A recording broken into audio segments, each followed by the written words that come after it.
Hello everybody.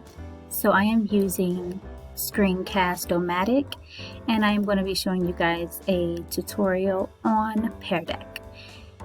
Alright, and so what I did first, I had to create an account and it prompts you to put your email in and to add the school that you're going to be using.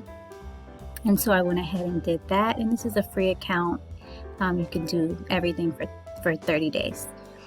And so here, after you create an account, you just select Pear Deck, and then it'll take you to this page that I'm on now, and then you can do any of these features.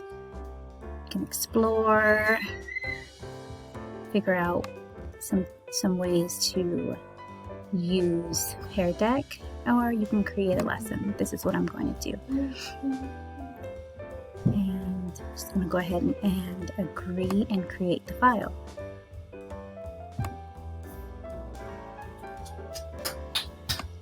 And then here I'm going to click allow. And this can be shared with the students. So there's going to be a way to add the students, their emails and such. And so here, it just gives you instructions basically, and you go from there. It's pretty simple.